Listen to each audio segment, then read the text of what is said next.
Welcome to the Fast Leader Podcast, where we uncover the leadership life hacks that help you to experience breakout performance faster and rocket to success. And now, here's your host, customer and employee engagement expert and certified emotional intelligence practitioner, Jim Rimbach. Call Center Coach develops and unites the next generation of call center leaders. Through our e-learning and community, individuals gain knowledge and skills in the 6 core competencies that is the blueprint that develops high-performing call center leaders. Successful supervisors do not just happen. So go to callcentercoach.com to learn more about enrollment and download your copy of the Supervisor Success Path ebook now. Okay, Fast Leaders Legion, today I'm excited because I have somebody on the show today who's really going to help us get some understanding into how you go about getting the buy-in and then therefore creating a more customer-centric organization. Steve Coughran was born in Fallbrook, California, and relocated to Colorado with his mom and three brothers and sisters at age 10. Though Steve's father abandoned his family at a young age, his grandpa Clifford stood in as a father figure who instilled in him the value of education.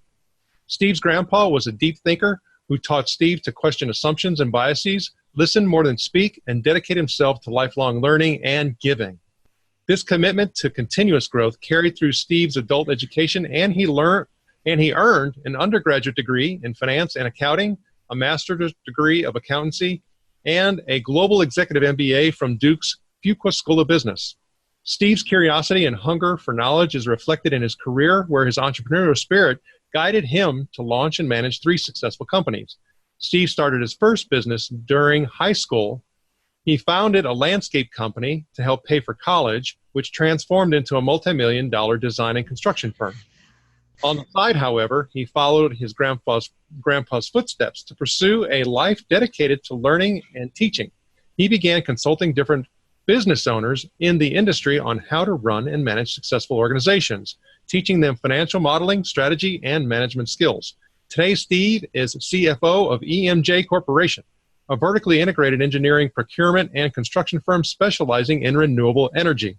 Steve leads the finance and technology teams, which provide strategic, financial, and data-driven support for EMJ's global wind, solar, construction, and development companies. Steve helps lead the growth and innovation of a billion-dollar portfolio of energy-related businesses. Steve's impact extends beyond his role as CFO. He believes the best way to fight poverty is to help foster market-creating innovation and business growth on a grassroots level. His purpose is to make the world a better, more prosperous place, helping small businesses in emerging markets become more profitable so they can raise the quality of life in their communities. Steve currently lives in Chattanooga, Tennessee, with his wife and 2 young children, Ava and Max. When Steve isn't busy working or volunteering, he enjoys spending time with family and friends, running as an avid marathoner, or traveling to fulfill his goal of visiting 50 countries by age 50. Steve Coughran, are you ready to help us get over the hump? I am ready. Thanks for having me. Oh, man, I'm glad you're here. Now, I've given my Legion a little bit about you, but can you share what your current passion is so that we can get to know you even better? Yeah, absolutely. So I'm super passionate about 2 things, really. It's strategy and finance and how those things marry together and allow companies to gain a competitive advantage and provide a great customer experience. So you and I mean, we've had the opportunity to have some really good dialogue prior to this interview, and I want to make sure that I capture some of that because it was so important. And I had mentioned that I actually double majored in finance and real estate, and that, that financial decision-making class was one of the last classes that we had in our senior year, prior to graduating. And it was one of the most challenging and most difficult. But when taking that type of thinking, into the business realm, it just really doesn't exist very much at all. And I think that's part of the problem with companies understanding why being customer-centric is so important. Absolutely. And yeah, if you look at most strategies of companies, I've seen so many companies and I've worked with so many companies and looked at their strategic plans, and oftentimes they're rooted in mission, vision, values. And those things are great. And it's great to start with that. Some companies go a little bit further and they start listing out initiatives, and one company I was working with, they had over 80 initiatives listed out for the year, and success for them was accomplishing 20 or 30 of those. And to me, that's not strategy. Strategy goes on goes much deeper than just mission, vision, values. It has to incorporate this customer centricity. It has to incorporate advantages, the financial side, in order for a company to go out there and actually win. So that's what I'm excited to talk more about today. Well, and in your book, Outsizing, I mean, you put together a system that enables an organization to hit all of those core elements and then become more customer-centric. And so what we're talking about is customer-centric transformation here. And so when you start talking about those 6 steps, please share with us what they are. Yeah, absolutely. So, before I get into those, I'll talk about the book. When I started looking at other books out there, there's great strategy books, and then there's deep finance books that get really deep and technical, and they're equation based.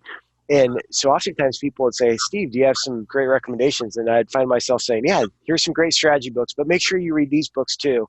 And I didn't find a framework that incorporates all of them. So with Outsizing, there's 6 steps I walk people through. And the first thing is this idea of overcoming the human side of strategy. And what I mean by that is change management's tough. People are involved in strategy, so there's biases that get involved. And there's other human elements that hold people back and companies back from crafting meaningful, actionable strategies. So that's the first thing. The second thing is companies have to power customer centricity.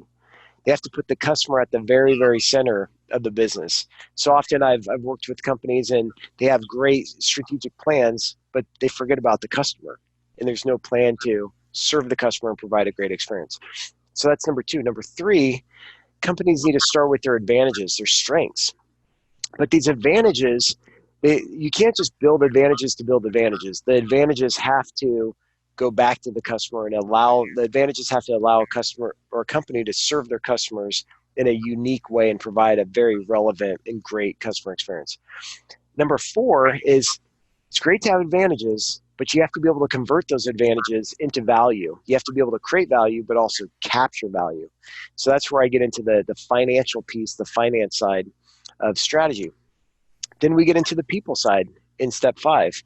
You have to have the right people. You have to have value maximizers who can go out there and actually execute and feel empowered in their role to execute.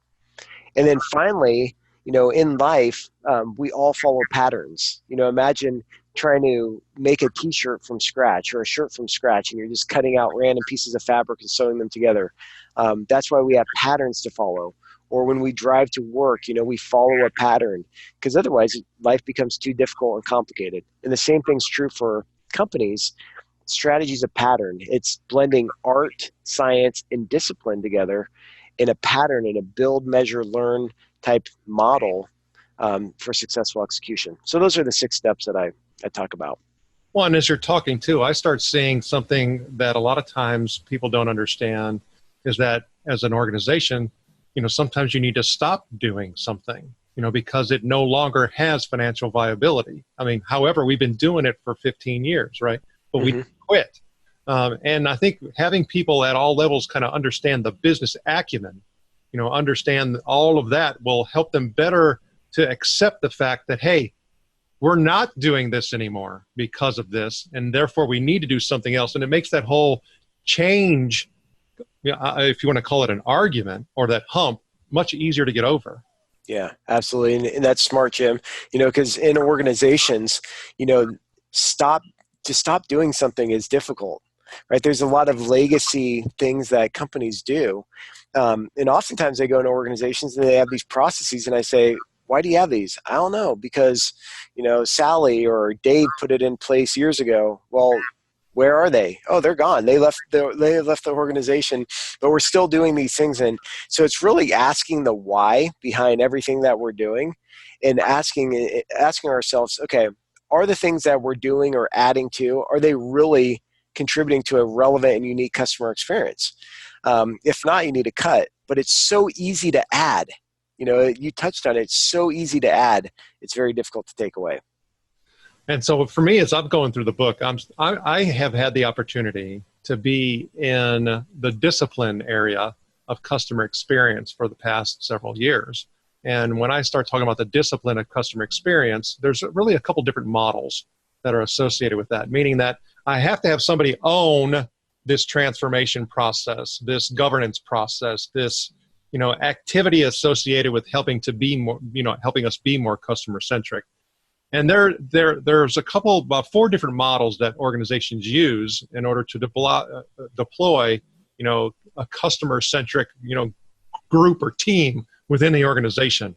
How do you see that structure actually working best for, companies that you've worked with? Yeah, so I encourage companies to put in place a S team, the S standing for strategic team or strategy team. And I think strategy rests on the president or the CEO or whatever that position is. Somebody needs to actually lead the strategy. But in that team, you need to have representation from all aspects of the business. So where people make a mistake is when they're putting together these S teams. They often just include senior or executive leaders. Well, if you're missing the front line, the people that are closest to the customer, you're going to be missing out on a lot, right? And your finger is going to be off the pulse. So I encourage companies to put together these S teams. They need to meet on a regular basis to review the strategy, to measure the performance, and then make adjustments. And the team needs to be diverse enough in skill set, background, customer proximity, so on and so forth, to make it really successful. Yeah, I think you said a really important word right there that has to kind of be one of those, governing elements, and that's the proximity piece, because it is too easy to get so far removed from where the action is, and the action is actually going to have impact, that we could be sending ourselves in the wrong direction. Absolutely. I mean, I'll give you a relevant example here.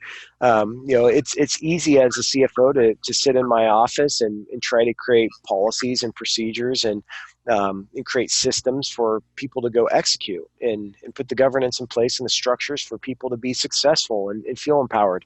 But in April, I had to get on an airplane and fly 15 hours to Australia because our office out in Sydney is responsible for building two of the country's one of the country's biggest utility scale solar farm, and then the other one's right behind it. It's about half the size, but 2 massive solar farms.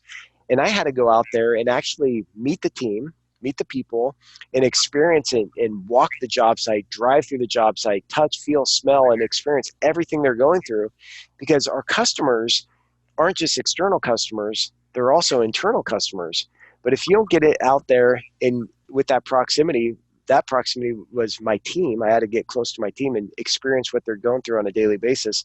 For others, it's being close to the customer and seeing what they experience. If we're not doing that, Jim, we're so disconnected from what we need to be doing. It's too easy to happen. Okay, yes. So this, this book is really, as I had mentioned, all about how to become more customer centric. But I think it's really important for us to talk about the difference between customer service and customer experience from your perspective. Great. Yeah. So customer service, from my perspective, is something that you do to a customer.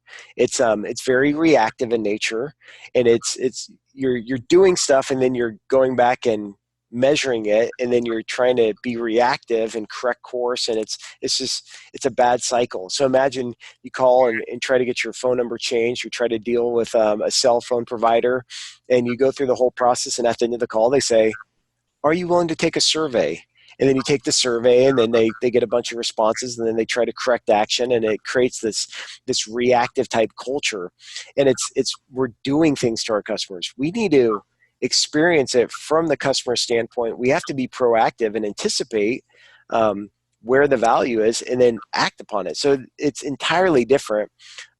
Companies oftentimes say, what differentiates us is our customer service. It's actually not about you and what you do to your customers. It's what your customers feel and what they experience when they work with you. Definitely. And I think part of that goes into what you were talking about in the book in regards to what has been the traditional viewpoint of persona building. And talked about the statistical aspect and viewpoints of being able to separate out certain types of customers. But you're talking about something much deeper than that. Yeah, the trap that we can fall into is by trying to put our customers into certain buckets and try to define them by socioeconomics or by demographics. It's easy to say, okay, our ideal customer is, between 35 years and 50 years old, and they have 1.7 kids, and they live in a 2.3 bedroom home and in this zip code, and that's our customer base. But if we don't get into the psychology and the behavioral side of the customer, and really empathize and understand what motivates them to buy, we're missing it. Because I could tell you there's times where I may go to a certain grocery store to buy produce because they have the best organic produce, and it's expensive, but it's worth it because I know it's good and it's high quality, and it's great experience. But there's other times I go to another grocery store because the kids are throwing a fit, I'm tired, and it's the closest thing to my house on the way home. So that's the behavior that I'm talking about. I don't shop somewhere because I think, oh, that grocery store is very accepting to people of my age group. I do it based on behavior, and that's what I talk about in the book, understanding what motivations are, the circumstances of our customers, what they love and what they hate, and really how that drives the buying experience. Well, and I think for me, so I've done a couple different coaching projects and workshops around helping to build empathy in that whole type of customer journey and persona building process. And I use empathy mapping. I'm certified in emotional intelligence, and it really does focus in on when you're going or have completed your identification process so that you can really get closer to your customer, that it's a person that comes out as a result instead of a statistic. Yeah, that's smart. No, that's definitely smart. And so another thing when I started talking about the advantages piece that you and I had the chance to chat about is we really talked about that whole value component and trying to get a little bit deeper in that.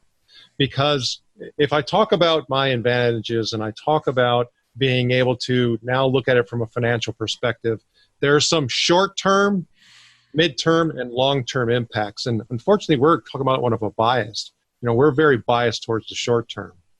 How can we keep ourselves from falling into that trap, and so that we look at it in more of a longitudinal manner? Yeah, that's excellent. I mean, because advantages, we could trick ourselves. We can subscribe to self-deception pretty easily in our organizations, and it's easy to list out, oh, these are our advantages, these are things that we're great at, these are our strengths. But at the end of the day, advantages are only valuable if the customer cares about them. If they don't care about the advantage, who cares if you have the advantage? And you're right, the short term, the medium term, the long term, when it comes to the financial side, so many companies are caught up on the short term, and that's measuring success from the income statement. So they'll look at the income statement, go down to the bottom, look at the profit and say, wow, we're making money, we're successful. However, 70% of companies that go bankrupt are actually profitable when they close their doors. Now, Jim, you may say, Steve, how is that possible? How can they be profitable but go bankrupt? It's because the real action happens on the balance sheet, but more importantly, on the statement of cash flows, because the cash is king.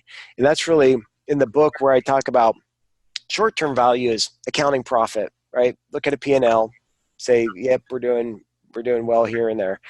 Medium term, you're looking at economic profit, which starts incorporating the cost of capital. And then the long term is really looking at the cash flow stream that your business is producing.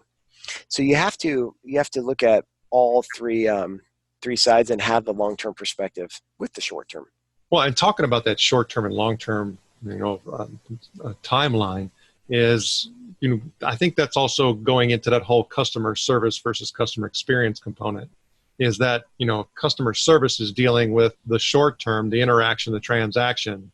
However, though, we have to see how that fits into that overall or long term or mid-term customer experience that can affect the whole retention, the referral, the additional purchase rates and additional product sales and all of that.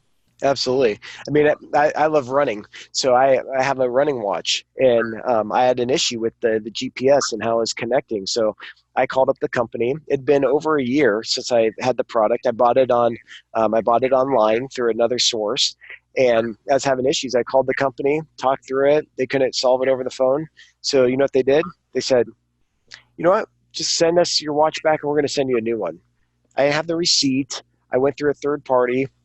They sent me that customer service. A customer service company would say, what are you doing?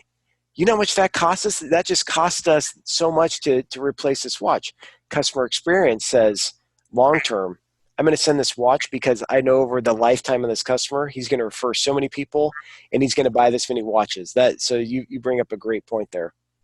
Well, I think one of the things too, as you said that, it kind of brought to mind, there was a show, and I want to say it's called like The Bar Makeover with John Tapper or something like that. It's one of those TV shows where it's, he coaches people how to actually have a better business. And he talked about that issue as well, that made it very real and understandable from a restaurant perspective. He said, that first time that customer goes in, he goes, give them, 50 to 75% off of the bill. So what? You're going to lose money.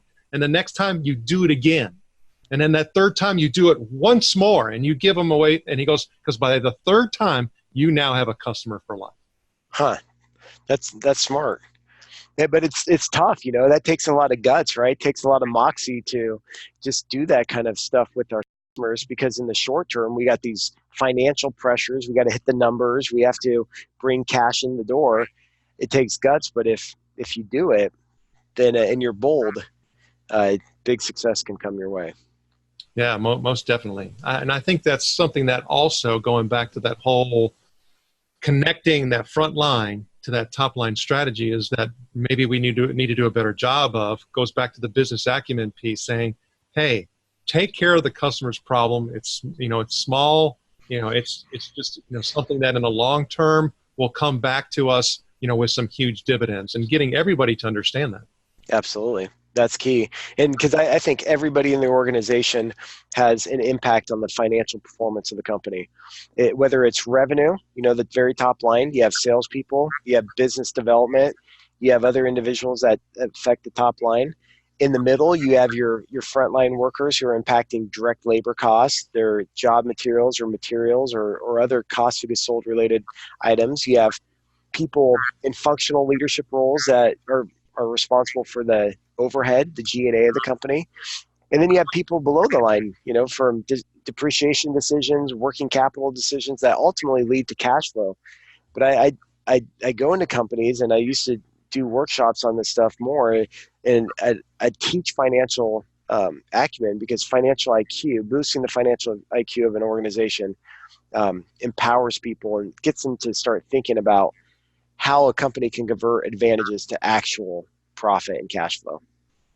Well, and arguably, we all have to do that from a personal perspective as well. People talk about the aging of at least the U.S. And how very few people have actually saved for their retirement. I think we need this whole financial acumen on personal and professional side. Yeah, very true.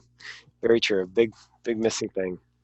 Okay, so when I think about this transformation aspect, though, you and I shared with you that something that I read the other day, talking about business growth, talking about the outsizing, how our business is actually getting bigger.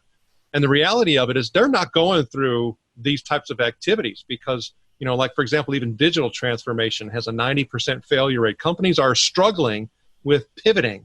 And the way that a lot of companies are growing is actually through acquisition. Well, that you can't keep just growing through acquisition. You have to actually go and start doing some transformations. But this isn't a quick fix, going back to what we were talking about. This is going to take a long time. It's going to take a while. So how do we get started? Yeah, you have to start with a framework. We've done 3 acquisitions since the beginning of the year, our company alone, and to try to incorporate a new culture, new processes, get new customers comfortable with the company and the new way of doing business. It's a lot of work, but the key to success is working off a solid framework. And that's where it goes back to those 6 steps. If you can follow those 6 steps in the company by, overcoming the human side of the strategy, by being customer centric, by building off advantages, by converting those advantages into actual financial value, by putting the right team in place and then empowering them, and then having a pattern to do this all over again, you could be successful. But if you don't have a framework, it's difficult, because then you're scattered, you're all over the place, and there's no way to scale this. So that's the key. Well, and you definitely need a whole lot of persistence and motivations and energies, all of those things. And one of the things that we look at on the show in order to help us do that are quotes. Is there a quote or two that you like that you can share? Yeah, the thing I always say, and I don't know what the origins are, but I always say, think big, start small, and act quickly. And what I mean by that is you have to have a big vision, right? Where there's no vision, the people perish. So you have to have this big vision and understand where you're going, and you have to communicate that so there's clarity and direction. But then you have to start somewhere. And sometimes starting small is a lot easier than starting really big. And then you got to move quickly. You have to be agile. In this economy, it's speed to value. You got to move quickly. But where most companies stumble is that they think big, they start big, and then they move slowly. And that's death. I mean, it's death to morale. If you have entrepreneurs or intrapreneurs within the company and they're not seeing action, those people eventually get frustrated and leave. So it's really this thinking big and starting small, moving quickly, and seeing results from that. Well, and I would dare to say, too, talking about moving quickly, I mean, you kind of have learned how to do that. You're writing this book and all of that. However, I'm sure there was some humps that you had to get over in order to get you to where you are today. So can you share with us one of those times where you did get over the hump? Yeah, absolutely. I think, anytime you come into a new organization, our organization's 50 years old. We've been successful over the last 50 years. There's a lot of systems and legacy things in place. So coming into an organization and trying to innovate certain parts of the business, you have to overcome a hump. And the best way that I was able to accomplish some of these successes along with the team was by breaking it down in small pieces, executing on it, giving the team confidence and getting them excited because they're seeing results, and then just repeating that over and over again. So that was definitely a hump to overcome coming into the company, and we're seeing some positive results. Well, and when I start thinking about, this book, when I start thinking about, your the chief financial officer within a very large organization, a lot of people, when they're writing books, they have some other types of goals and aspirations. So if you could help us understand, what is one of your goals? Yeah, that's a great question. So my personal values revolve around two things: growing and giving. And that stems back to the introduction about my grandfather. No, I'm a growth guy. I love growing businesses. I love growing personally. I don't like standing still. So if I'm growing, learning, and doing new things, I feel great. Part of that growing experience is getting myself out there in uncomfortable things. And that's writing a book. That's getting up in front of audiences and speaking. And then giving is just helping people along the way, helping them understand this passion that I have, the strategy and finance side. So really what I'm trying to do is get my message out there. I love speaking. I love running running this company and working with smart individuals and seeing this thing grow. That's really what I'm about. And the Fast Leader Legion wishes you the very best. Now, before we move on, let's get a quick word from our sponsor. An Even Better Place to Work is an easy-to-use solution that gives you a continuous diagnostic on employee engagement along with integrated activities that will improve employee engagement and leadership skills in everyone. Using this award-winning solution is guaranteed to create motivated, productive, and loyal employees who have great work relationships with their colleagues and your customers. To learn more about An Even Better Place to Work, visit beyondmorale.com/better. All right, here we go, Fast Leader Legion. It's time for the Hump Day Hoedown. Okay, Steve, the Hump Day Hoedown is a part of our show where you give us good insights fast. And I'm going to ask you several questions, but your job is to give us robust yet rapid responses that are going to help us move onward and upward faster. Steve Coughran, are you ready to hoedown? I'm ready. All right. So what is holding you back from being an even better leader today? I guess it's distraction that plagues all of us as leaders. We have emails, we have meetings, we have things that are urgent, constantly pressing us. And as leaders, we have to really say no to things and focus on the most essential things in life. Otherwise, it's very difficult to execute and be successful. What is the best leadership advice you have ever received? Best leadership advice: be kind to people and empathize with people, because if you can do that, people will stand behind you and they'll run through walls for you. And what is one of your secrets that you believe contributes to your success? I'd say running. So I get up early in the morning. I go out and run. This morning I ran 8 miles. It's a chance for me to clear my head and reset for the day and I come up with crazy ideas. So some type of thing, meditation, prayer, yoga, working out, whatever it is for you, you have to have something to disconnect and clear your mind. And what is one of your best tools that helps you lead in business or life? My best tool, I guess, would say my financial acumen. I mean, it's paid dividends in whatever position I'm in. It always has a financial component, and that's allowed me to be successful along the way. And what would be one book that you'd recommend to our Legion? It could be from any genre. Of course, we're going to put a link to Outsizing on your show notes page as well. Favorite book is How to Fly a Horse, and it talks about creativity, talks about innovation, talks about entrepreneurship. I listen to it probably once a year on Audible, so that's my go-to. Okay, Fast Leader Legion, you can find links to that and other bonus information from today's show by going to fastleader.net/Steve Coughran. Okay, Steve, this is my last Hump Day Hold On question. Imagine you were given the opportunity to go back to the age of 25, and you can take all the skills and knowledge that you have with you now, you can take it back, but you can't take it all. You can only choose one. So what skill or piece of knowledge would you take back with you, and why? I guess the strategy piece, going back and seeing the mistakes that I made in the past, or the impact that I had on people's life, whether it could have been more positive or maybe the impact I had was negative. A lot of it stemmed from just not being more strategic and not having a good framework from which to build upon. Steve, it was an honor to spend time with you today. Can you please share with the Fast Leader Legion how they can connect with you? Yep, I have a website, outsizing.com. I have links, contact information there, or you can find me on social media.